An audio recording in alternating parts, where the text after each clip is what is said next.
किसान मित्रों नमस्कार, स्वागत है हमारे YouTube चैनल देहाती किसान साथी में। किसान भाइयों, आज की इस वीडियो में बात करेंगे धान की फसल 50 से लेकर 80 दिन के बीच आपको कौन कौन से आवश्यक कार्य करने होते हैं, कौन सी सावधानियां बरतनी होती हैं, कौन सी दवा फर्टिलाइजर्स आपको डालनी होती हैं, कौन से स्प्रे करनी होती हैं। पूरी जानकारी 50 से लेकर 80 दिन के बीच आपको क्या क्या करना है जिससे आपकी पैदावार किसान भाइयों ज़्यादा हो, क्योंकि इसी टाइम पर किसान भाइयों बालियाँ भी निकल रही होती हैं। बालियाँ जब निकल जाती हैं इसके बाद रोग बहुत ज़्यादा देखने को मिलते हैं जिससे पैदावार भी हमारी कम हो जाती है। तो पूरी जानकारी, एक कंप्लीट जानकारी आपको मिलने वाली है। जो भी किसान भाई चैनल पर नए हैं उनसे रिक्वेस्ट है चैनल को सब्सक्राइब कीजिए।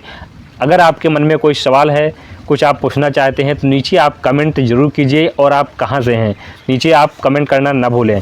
तो चलिए सबसे पहले किसान भाई बात करेंगे।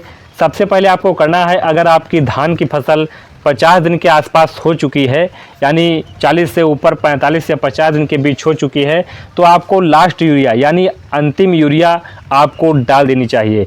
अंतिम यूरिया में आपको डालना क्या है किसान भाइयों, होता क्या है, जब आपने धान की रोपाई की है, धान की रोपाई के समय बहुत सारे किसान क्या करते हैं कि पोटास का इस्तेमाल नहीं करते हैं, किसी कारणवश नहीं कर पाते हैं।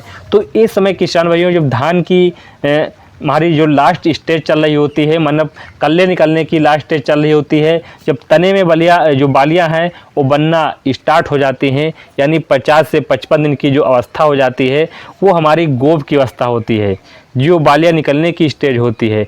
उस समय किसान भाइयों सबसे ज़्यादा आवश्यक होती है पोटास। तो लास्ट यूरिया के साथ आपको पोटास 15 से 20 केजी मिलाकर आपको यहाँ पर डाल देना चाहिए। बहुत अच्छा समय चल रहा होता है। इसके बाद किसान भाइयों बात करेंगे, जो हमारी फसल होती है वो कुछ फसल ऐसी होती है कि हमारी उसमें पीलापन आ जाता है, अच्छी प्रकार से ग्रोथ नहीं कर पा रही है, अच्छी प्रकार से उसमें जो कल्ले बनना चाहिए, जो फुटाव होना चाहिए वो अच्छी प्रकार से नहीं हो पाता है, किसी कारणवश पौधे कमज़ोर बने हुए हैं। तो मैं एक फार्मूला बता रहा हूं, अगर ये फार्मूला डाल दे रहे हैं, बहुत ही ज़बरदस्त फार्मूला है। इस फार्मूले से डालने से किसान भाइयों कल्लों का विकास होगा, पौधे हमारे कमज़ोर हैं वो भी हमारे अच्छी प्रकार से हो जाएंगे, पीलापन है पौधे में वो भी दूर हो जाएगा। तो इस फार्मूला में लेना है आपको, जो जिंक आती है 12% वाली, उसकी 120 ग्राम मात्रा लेनी है। मैग्नीशियम सल्फेट की 1 केजी लेना है आपको। फेरस सल्फेट 500 ग्राम लेना है। मैग्नीज सल्फेट 250 ग्राम लेना है। और यूरिया 1 से 1.5 केजी आपको ले लेना है। और इसका किसान भाइयों आप अलग अलग घोल तैयार कीजिए। घोल तैयार करके आपको जब स्प्रे करने जा रहे हैं तो एक ही मशीन में डाल करके आपको स्प्रे कर देना है। बहुत ही ज़बरदस्त जो रिज़ल्ट हमारा मिलेगा, बहुत ही ज़बरदस्त रिज़ल्ट मिलेगा। और इसके बाद किसान भाइयों क्या होता है कि जब फसल हमारी बालियाँ निकलने की स्टेज आ जाती है, बालियाँ निकलना शुरू हो जाती हैं, उस समय किसान भाइयों क्या होता है, बहुत ज़्यादा रोग देखने को मिलता है। वहाँ पर तना छेदक लगता है, जो गोभ की सुंडी लग जाती है, मतलब जो बालियाँ निकल रही होती हैं उसमें आप देखते होंगे नीचे जो सुंडी होती है वो हमारी पौधे के तने को काट देती है और तना छेदक लग जाता है, पत्ता लेपेट लग जाता है। इसके लिए किसान भाइयों आपको करना क्या है, एक दवा लेना है, एक प्रोडक्ट लेना है। हम बता रहे हैं फ्लुवेंडामाइड लेना है। फ्लुवेंडामाइड जो हमारी 39.35% में आती है, 39.35 में आती है। इसको आपको फ्लुवेंडामाइड ले लेना है। इसकी आपको मात्रा की बात करें 30 से 40 ml प्रति एकड़ के हिसाब से आपको यहाँ पर ले लेना है और अपने खेत में यहाँ पर स्प्रे कर देना होता है। 150 से लेकर 200 लीटर पानी के साथ आपको स्प्रे कर देंगे तो आपकी जो भी पत्ता लपेटक कीट हैं, गोभ में सुंडी लगी हुई है, जो बालियाँ निकल रही होती हैं, नीचे आप देखते होंगे वो जब सुंडी काट देती है तो वहाँ पर बालियाँ खींच कर देखते होंगे वहाँ पर सूखी निकलती है, तो वो गोभ की सुंडी लगी होती है। इसके लिए किसान भाइयों ये दवा आपको स्प्रे कर देना होता है 30 से 40 ml प्रति एकड़ के हिसाब से। या फिर जो दूसरी दवा हम बता रहे हैं इसको आप ले सकते हैं। तो यहाँ पर दूसरी दवा है क्लोरेंट्रानिलीप्रियोर। क्लोरेंट्रानिलिप्रोल जो दवा आती है इसकी जो परसेंटेज है 0.4% GR फॉर्म में आती है। इसकी जो दानेदार आती है इसको आपको बुआई करना है तो ये 4 से 5 kg प्रति एकड़ के हिसाब से आप ले सकते हैं। और जो भी समस्या है किसान भाइयों, एक स्प्रे वाली दवा बता दिया है और एक दानेदार बता दिया है जो आप बुआई भी कर सकते हैं। इसके साथ किसान भाइयों क्या होता है कि जब बालियाँ निकल आती हैं और खेत में पानी भरा रहता है, पानी का भराव ज़्यादा होने की वजह से जो सीड ब्लाइट है, जो हमारा रोग होता है वो बहुत ज़्यादा देखने को मिलता है।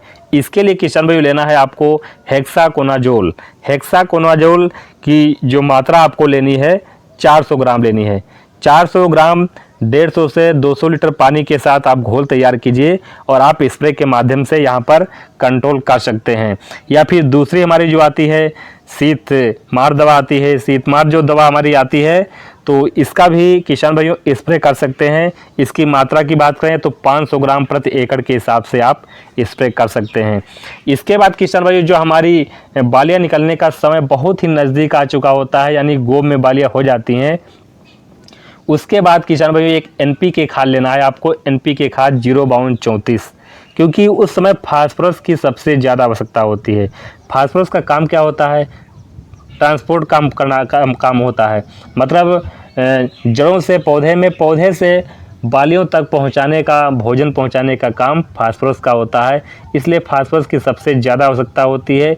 तो यहाँ पर NPK 05234 1 से 1.5 kg प्रति एकड़ के हिसाब से मात्रा ले सकते हैं। साथ में आपको बोरान लेना है 20% वाला, जो बोरान ले सकते हैं। उसकी जो मात्रा आपको लेनी है 100 से 120 ग्राम मात्रा आप ले सकते हैं। और साथ में किसान भाई एक जिंक जो जिलेटिव फॉर्म वाला जिंक आता है 12% वाला 120 ग्राम, उसकी भी मात्रा आप ले सकते हैं। तीनों का घोल तैयार कीजिए। घोल तैयार करने के बाद आप स्प्रे कर देते हैं। दाने का भराव भी अच्छे से होता है, बालियाँ अच्छी प्रकार से निकलती हैं, बालियाँ लंबी निकलती हैं, मोटी निकलती हैं और जो दाना बनेगा वो भी वजनदार बनेगा। तो इस प्रकार से किसान भाइयों आपने 50 से 80 दिन तक जो देखभाल करनी होती है धान में वो बहुत ही आवश्यक होती है। इस प्रकार से अगर ध्यान दे लेते हैं, देखभाल कर लेते हैं तो धान की पैदावार किसान भाइयों आप अच्छी प्रकार ले सकते हैं। जो मैंने जिस प्रकार से फार्मूला बताया है, किस स्टेज पर क्या डालना है उसी हिसाब से आप डाल लेते हैं तो धान की जो पैदावार आप शानदार तरीके से निकाल करके दे सकती है। तो जो भी जानकारी आपको नहीं समझ में आई है तो नीचे आप कमेंट कर सकते हैं और आप कहां से हैं वो भी आप कमेंट ज़रूर कीजिए। और जो भी किसान भाई चैनल पर नए हैं उनसे रिक्वेस्ट है चैनल को सब्सक्राइब कीजिए, बेल आइकन दबाकर ऑल कर लीजिए, जिससे आने वाली हर वीडियो का नोटिफिकेशन अभी आपको मिलता रहेगा। और वीडियो को लाइक कीजिए, अन्य किसानों को भी शेयर कीजिए। खेती बाड़ी संबंधित किसी प्रकार की जानकारी लेनी हो तो चैनल को प्लीज़ सब्सक्राइब जरूर कीजिए।